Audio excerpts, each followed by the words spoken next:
ঘটনাক্ৰমেহে BJP চৰকাৰখনে APSC কেলেংকাৰীৰ ওপৰত তদন্ত দিছিলে। APSC কেলেংকাৰীৰ বিৰুদ্ধে আমি কৃষক মুক্তি সংগ্ৰাম সমিতিয়ে মই তেতিয়া সভাপতি হৈ আছিলোঁ আৰু উপদেষ্টা হৈ আছিলোঁ দুবাৰকে।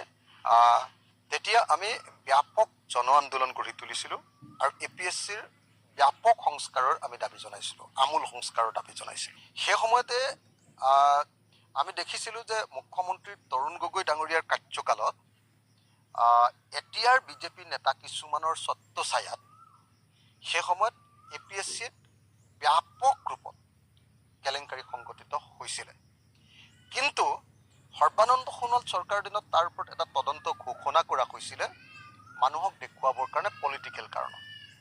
কাৰণ কা আন্দোলনত যেতিয়া সাংঘাতিক ৰূপত দেখা গ'ল যে বিজেপি চৰকাৰখন সদায় হিন্দু বাংলাদেশী মানুহৰ পক্ষত, সেই কথাটো লুকুৱাবৰ কাৰণে ৰাজনৈতিক কাৰণত তেতিয়া হিন্দু বেংগলী এজন মানুহ আপোনাৰ ৰাকেশ পালক মানে ধৰাই দিবৰ কাৰণে, ৰাকেশ পালক মানে আপোনাৰ ধৰাই দিলে। তেওঁ কেলেংকাৰীৰ একদম খলনায়ক, মহানায়ক। সেই ৰাকেশ পালজন, যিজন কেলেংকাৰী APSC কেলেংকাৰীৰ খলনায়ক, তেওঁক আচলতে প্ৰকৃত অৰ্থত ধৰাই দিবৰ কাৰণে নহয়, মানে ৰাজনৈতিক কাৰণত ধৰাই দিবৰ কাৰণেহে আচলতে সৰ্বানন্দ সোণোৱাল চৰকাৰৰ দিনত তদন্ত ঘোষণা কৰা হৈছিল।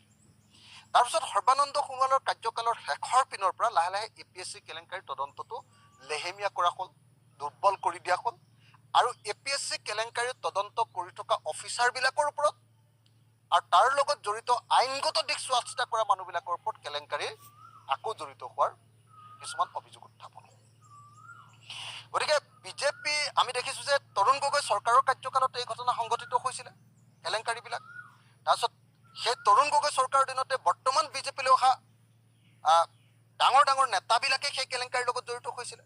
ছাত্ৰ নেতা কিছুমান তাত কেলেংকাৰীৰ লগত জড়িত হৈছিলে, সাংবাদিক কিছুমান তাত কেলেংকাৰীৰ লগত জড়িত হৈছিলে, আৰু ৰাজনৈতিক নেতা কিছুমান তাত কেলেংকাৰীত জড়িত হৈছিলে। সেইটো আমি দেখিবলৈ পাইছিলোঁ যে এটা ব্যাপক কেলেংকাৰী তাত সংঘটিত হৈছিলে, সৰ্বস্তৰৰ এটা কেলেংকাৰী সংঘটিত হৈছিলে। তো তাৰ পাছত আমি দেখিলোঁ যে তাৰ যিটো তদন্ত, সেই তদন্তটো যেতিয়া হিমন্ত বিশ্ব শৰ্মা আহি গ'ল, তেতিয়াহ'লে কাৰণ হিমন্ত বিশ্ব শৰ্মাক নিজকেও আকৌ হিমন্ত বিশ্ব শৰ্মা নিজে অভিযুক্ত ৰূপে তেতিয়ালৈকে সৰ্বসাধাৰণ মানুহৰ মাজত তেওঁ অভিযুক্ত ৰূপে নাম উত্থাপন হৈছিলে। তেওঁৰ লগত ৰাকেশ পালৰ মধুৰ সম্পৰ্কৰ কথা সাংঘাতিক ধৰণে প্ৰচাৰ হৈছিলে। ৰাকেশ পালক তেওঁ ৰাজনৈতিকভাৱে প্ৰভাৱিত কৰিছিলে আৰু ছত্ৰছায়াত, ৰাজনৈতিক ছত্ৰছায়াত, হিমন্ত বিশ্ব শৰ্মাৰ ৰাজনৈতিক ছত্ৰছায়াতে আচলতে তৰুণ গগৈ ডাঙৰীয়াই তেওঁক প্ৰশ্ৰয় দিছিলে বুলি তেতিয়া ব্যাপক প্ৰচাৰ উঠিছিলে। হিমন্ত বিশ্ব শৰ্মাই নিজে সেই কেলেংকাৰীটোৰ যি মানে কেলেংকাৰীটোত যিবিলাক বিষয়া নিযুক্ত হৈছিলে, সেই কি কয় আপোনাৰ নিৰ্বাচিত যিবিলাক পৰীক্ষাবিলাক হৈছিলে, পৰীক্ষাত যিবিলাক নিয়োগ কৰা হৈছিলে বিষয়া, সেই বিষয়াবিলাকৰ নিযুক্তিত কেলেংকাৰীত হিমন্ত বিশ্ব শৰ্মা নিজে তাত অভিযুক্ত ৰূপে গণ্য কৰা হৈছিলে। কিন্তু যেতিয়া হিমন্ত বিশ্ব শৰ্মা নিজে যেতিয়া মুখ্যমন্ত্ৰী হৈ গ'ল, লাহে লাহে দেখা গ'ল যে APSC কেলেংকাৰীটো একেবাৰে তদন্তটো নাইকিয়াই কৰি পেলালে। ৰাকেশ পালক বচাবৰ কাৰণে চেষ্টা কৰা হ'ল, ৰাকেশ পালৰ সংগীসকলক বচাবৰ কাৰণে চেষ্টা কৰা হ'ল। আৰু ৰাকেশ পালৰ সংগীসকলকে কেৱল নহয়, APSC কেলেংকাৰীত হিমন্ত বিশ্ব শৰ্মাই যিবিলাক মানুহক নিযুক্তি দিছিলে বুলি অভিযোগ আহিছিলে, তেওঁলোকক বচাবৰ কাৰণে এনেকৈ APSCৰ তদন্তটোক ভেকু ভাওনাত পৰিণত কৰা হ'ল। অসমৰ বৰ্তমানৰ মুখ্যমন্ত্ৰীজনৰ নাম অভিযুক্ত ৰূপে সেই সময়ত উত্থাপন হোৱাৰ কাৰণেই আৰু ৰাকেশ পালৰ লগত হিমন্ত বিশ্ব শৰ্মাৰ এক কথা মিতিৰালি থকাৰ কাৰণেই আজি APSC কেলেংকাৰীৰ দখা, APSC কেলেংকাৰীৰ তদন্তৰ দখাটো এনেকুৱা পৰ্যায়লৈ গুচি গৈছে। সেইকাৰণে আজি সুপ্ৰিম কোৰ্টে ইয়াত হস্তক্ষেপ কৰিবলগীয়া হৈছে যে APSCৰ যিটো কেলেংকাৰী তদন্তৰ কাৰণে যিটো SIT গঠন কৰিছিলে, তাত হস্তক্ষেপ কৰি SITৰ মেইন মানুহজনকে ইয়াৰ পৰা আঁতৰাই দিবলৈ সুপ্ৰিম কোৰ্টে আজি বাধ্য হৈছে।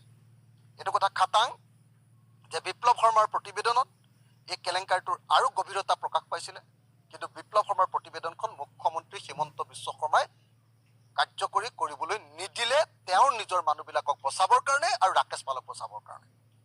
সেইকাৰণে এই মুহূৰ্তত আমি APSCৰ কেলেংকাৰীৰ CBI তদন্ত ঘোষণা কৰি, CBI তদন্ত ইতিমধ্যে হাইকোৰ্টে ঘোষণাই কৰি উঠিছে, কিন্তু সেই CBI তদন্তটো আগবাঢ়িবলৈ দিয়া নাই।